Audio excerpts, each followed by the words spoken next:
আরেকটা বিষয় আছে অতিরঞ্জন মেহমান আপ্যায়নের ক্ষেত্রে, আত্মীয়তা সম্পর্ক ছিন্ন করা, এটা একটা কারণ। এখানে কিন্তু একটা মানে স্বাভাবিক একটা পর্যায়ে রাখা উচিত। মানে অনেক আত্মীয়রা আছে, এটা ভালো দিক যে আপনি গুরুত্ব দিচ্ছেন, হয়তো তার জন্য অনেক রকমের আইটেম করছেন।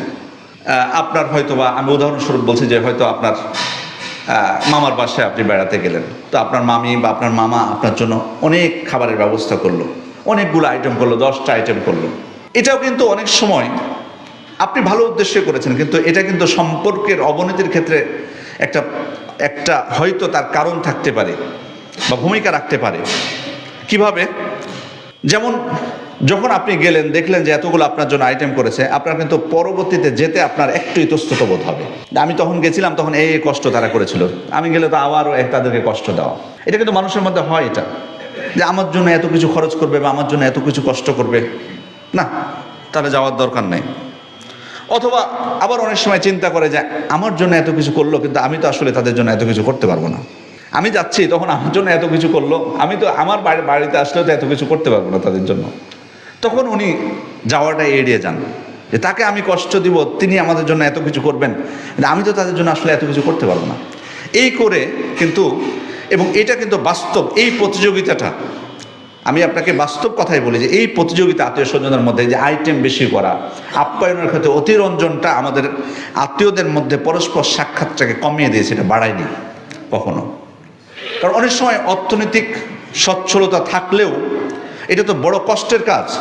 বাজার থেকে আপনার টাকা আছে, আপনি বাজার করে এনে দিচ্ছেন, কিন্তু রান্নাবান্না করাটা, প্রস্তুত করাটা কিন্তু এত সহজ জিনিস না। হয়তো আপনি বলবেন যে না, আমার ওয়াইফ স্বেচ্ছায় করে, কোনো সমস্যা নেই তার, কিন্তু তারপর তো কষ্ট হয়।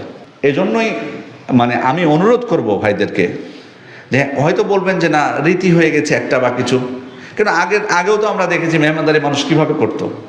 আসলে আপনি 10টা আইটেম দিয়ে ঠিকভাবে যদি তাদের সাথে কথা না বলেন বা মন খারাপ করেন, বা হয়তো আপনার মুখে হাসি দেখতে না পায়, তাহলে কি ওই 10টা আইটেমে তাদের মনটা তৃপ্তি পাবে? পেটটা ভরবে, কিন্তু মন কিন্তু তাদের ভরবে না। কিন্তু তার পরিবর্তে যদি আপনি আইটেম কমিয়ে দিয়ে তাদের সাথে একটু সময় কথা বলেন, হাসি মুখে কথা বলেন, তাদেরকে গুরুত্ব দেন, তাহলে কিন্তু আশা করা যায় যে এই যে আপনি আইটেম কম করেছেন, ওই জন্য মন খারাপ করবে না। মানুষের ব্যবহারটা হলো আসল বিষয়। এজন্য এই জিনিসগুলো, অতিরঞ্জনগুলো, আপ্যায়নের ক্ষেত্রে অতিরঞ্জনগুলো যাতে আমাদের মধ্যে দূরত্ব সৃষ্টি না করে, এটা খেয়াল রাখতে হবে। যদি আমাদের মাথায় চিন্তা থাকে যে ও উমুককে দাওয়াত দিতে হলেও তো আমাকে আইটেম করা লাগবে, তখন আপনিও কিন্তু পিছপা হবেন।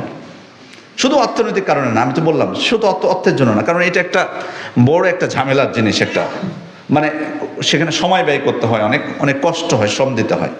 তো এই জন্যই অতিরঞ্জন করা থেকে যদি আমরা সবাই বিরত থাকি, তাহলে পরস্পরের বাড়িতে যাওয়া, সাক্ষাৎ করা, এই জিনিসগুলো সহজ হয়ে আসবে।